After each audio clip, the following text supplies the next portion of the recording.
बघा 18वा प्रश्न. खाली दिलेल्या शब्दाच्या विरुद्ध लिंगी शब्दाचा पर्याय सांगा. मग आपले लिंग झालेले आहेत पुल्लिंग, स्त्रीलिंग, नपुंसकलिंग. मग शब्द काय दिलाय तुम्हाला? वहिनी. आणि पर्याय दिलेत विहीन, दादा, भाचा, भाऊ. वहिनी, दादा. वहिनी हे कसलं लिंग आहे? आणि दादा? मग आता तुम्ही सांगा बरं पुल्लिंग स्त्रीलिंग 2-4 उदाहरणं बघू येते का तुम्हाला अजून? आई किंवा वडील, भाऊ, बहीण, राजा, राणी. अजून अजून करेक्ट आहे. मोर, लांडोर. बरोबर आहे. बोका, भाटी. बरोबर. ह्या बोका भाटीवर पण प्रश्न येतो बघा, लक्षात राहत नाही मुलांच्या. वाघ, वाघीण.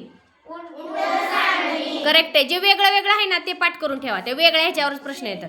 मोर, लांडोर ह्याच्यावर एक प्रश्न येईल. शेळी, बोका का? बोकाड नसते ते, बोकड. बोकाड नसते. हा नेक्स्ट. आता हा प्रश्न जर सुटला तर तुम्ही हुशार म्हणायचा. काल मी शिकवलं वर्णानुक्रमे. जेव्हा मराठीमध्ये वर्णानुक्रमे शब्द असतो ना तेव्हा बाराखडी म्हणायची. काय म्हणायची? आणि इंग्लिशमध्ये जर सांगितलं अल्फाबेटिकली तेव्हा तिथं काय म्हणायचं रे? ABCD. हा मग सांगा आता पहिला शब्द, दुसरा शब्द, तिसरा शब्द. मुका, मौन, मंदिर, मिजास. कुणाकुणाला येते हातवर करा आधी. मॅडम मला हा प्रश्न येतोय. हा कार्तिक सांग बरं.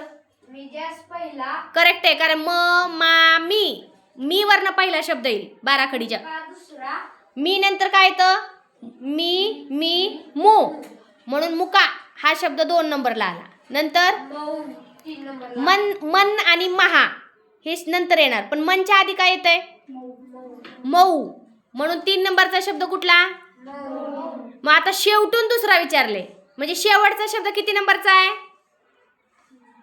शेवटचा शब्द चौथा. म्हणजे शेवटून जर हा चौथा तर शेवटून दुसरा म्हणजे किती नंबरचा?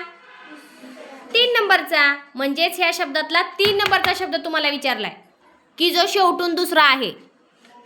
मौन. किती सोपं होतं. पर्याय क्रमांक 3. किती जणांना कळालं? हा प्रश्न उद्या रविवारी चुकायचा नाही. पुढं 20वा प्रश्न वाचा. सर्वच परिस्थिती नवीन असणे या अर्थाची पर्यायापैकी योग्य म्हण निवडा. सर्व परिस्थिती नवीन नवीन, सगळं नवीन. नव्याचे 9 दिवस, पळसाला पाणी 3च, नवी विटी नवे राज्य, घरोघरी मातीच्या चुली. नवी विटी नवे राज्य. बरोबर का? कारण काय होते बघा, बाकीच्या 3 ज्या म्हणी आहेत ना बाळांनो, पळसाला पाणी 3च म्हणजे सर्वत्र परिस्थिती, घरोघरी मातीच्या चुली. सर्वत्र परिस्थिती त्याच अर्थाची म्हण येते. नव्याचे 9 दिवस म्हणजे एखादा माणूस नवीन नवीनच फक्त उत्साह दाखवतो आणि नंतर परत हायाचं हाय, त्याला म्हणायचं नव्याचे 9 दिवस. आणि नवी विटी नवे राज्य म्हणजे सगळंच नवीन. म्हणजे नाही का पहिलीतला मुलगा शाळेत येतो तर त्याला शाळा नवीन, वर्गातले शिक्षक नवीन, मुलं नवीन, पाटी नवीन, पुस्तक नवीन होतं ना तसं. त्याची त्या अर्थाची म्हण आहे ती. कुठली? नवी विटी नवे राज्य. कळालं? म्हणी किती जणांच्या पाठ आहेत? हातवर करा. मॅडम माझ्या म्हणी पाठ आहेत. बघा किती जणांच्या हातवर आहेत. आज उद्याचा दिवस राहिलाय फक्त परीक्षेला. तुमची परिस्थिती बघा हातवर करायची. आता पाठांतर मॅडमनी करायचं का? सांगा बरं नंदिनी. अख्खं वर्ष संपले. तेजस्विनी पाठ नाही म्हणी तुझ्या? का बरं थोड्याच पाठ आहेत? वेळ नाही मिळाला का? वेळ नाही मिळाला पाठ करायला? बघा आता उद्याचा दिवस राहिलाय. नेक्स्ट 21वा प्रश्न बघा. खालील पर्यायातील अचूक समानार्थी शब्दांची जोडी ओळखा. अचूक म्हणजे बरोबर का चूक? चूक तो का आता काय करावं? अचूक म्हणजे चूक का? कोण म्हणलं का चूक? अचूक म्हणजे काय? मग झोपेत उत्तर देताय का काय? अचूक म्हणजे करेक्ट निवडायचंय तुम्हाला, योग्य. अक्ष लक्ष, यामिनी सौदामिनी, यामिनी सौदामिनी, प्रबंध योजना, दुहिता सरिता. प्रबंध योजना. करेक्ट आहे. कुठला समानार्थी शब्द बरोबर आहे? प्रबंध योजना. करेक्ट आहे. 22वा क्वेश्चन बघा.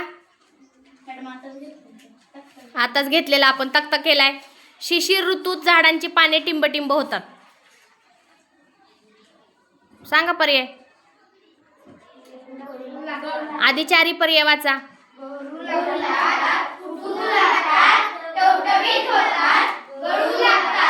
मग शिशिर मध्ये काय होतं? मग बहरतात कधी, फुटू लागतात कधी आणि टवटवीत होतात कधी? कुठल्या ऋतूत? आदर्श. अरे नवीन पानं फुटतात कधी? असं पण आपण अभ्यास करायचा. उलटे सुलटे पण आपल्याला पर्याय कळले पाहिजेत ना. नेक्स्ट बघा कितवा प्रश्न आहे हा. 23वा प्रश्न आहे. टिंबटिंब हे एक सदाहरित अभयारण्य आहे. एकमेकांवर आधारित 3 वाक्य असतात बघा. पहिल्यावर दुसरं वाक्य असतं, दुसऱ्यावर तिसरं आणि तिसऱ्यावर चौथं. मग पहिलं वाक्य काय येईल बघा. जर आपण इथं भीमाशंकर घेतलं तर ते जुळलं पाहिजे. त्याला जोडून दुसरं वाक्य पण बरोबर आलं पाहिजे आणि त्याला जोडून तिसरं वाक्य पण बरोबर आलं पाहिजे. टिंबटिंब हे एक सदाहरित अभयारण्य आहे. मग तुम्हाला वाटलं की बाबा मला कळलं नाही काय, मग दुसरं वाक्य वाचा. हे ठिकाण 12 ज्योतिर्लिंगापैकी एक असून तेथे टिंबटिंब या नदीचा उगम होतो. आता महाबळेश्वर हे ज्योतिर्लिंग आहे का? 12 ज्योतिर्लिंग नाहीये. घृष्णेश्वर आहे, भीमाशंकर आहे, चंद्रपूर नाही. मग आता राहिले 2 पर्याय, भीमाशंकर आणि घृष्णेश्वर. तरी पण तुम्हाला कळलं नाही की बाबा मला ह्याच्यात 2 पैकी काय घ्यावं. तुम्ही तिसरं वाक्य वाचा. कारण पहिल्या वाक्यावर श्रेष्ठ दुसरं वाक्य डिपेंड आहे, दुसऱ्या वाक्यावर तिसरं वाक्य डिपेंड आहे. बरोबर का? मग तिसरं वाक्य काय दिले बघा. पंढरपूर येथे ही नदी टिंबटिंब या नावाने ओळखली जाते. आपल्याच ह्याच्यावरचा प्रश्न आहे, आपल्याच तालुक्यातला प्रश्न आहे. मग कुठली नदी ओळखली जाते? मग चंद्रभागा जी नदी आहे तीच नदी कुठं उगम पावते मग? मग आता कळलं आपल्याला की घृष्णेश्वर पण येत नाही. काय येते उत्तर? असं बाकीचे पर्याय काढून टाकायचे, म्हणजे उरलेल्या पर्यायावर विचार करायचा. जे चुकीचे वाटते ना ते आधीच कट करून टाकायचे पर्याय कटले, आणि जे उरतील ना त्याच्यावर थोडं जवळून विचार करायचा, तेव्हा उत्तर जुळते आपल्याला. मग पहिल्याचं उत्तर येईल भीमाशंकर, दुसऱ्याचं येईल भीमा, कारण भीमा नदीलाच काय म्हणतात? कळालं कसं शोधायचं उत्तर? म्हणजेच 23, 24, 25 हे अशा पद्धतीनं काय होते? 3 वाक्य एकमेकांवर डिपेंड. तुम्हाला जर एक जरी वाक्य चुकलं तर तुमचे 3 पण वाक्य चुकतात. 3 प्रश्न चुकले म्हणजे तुमचे 6 मार्क गेले. कळालं का? त्याच्यामुळं काय करायचा? विचारच करायचा आणि मगच उत्तर लिहायचं. ठीक आहे, नेक्स्ट.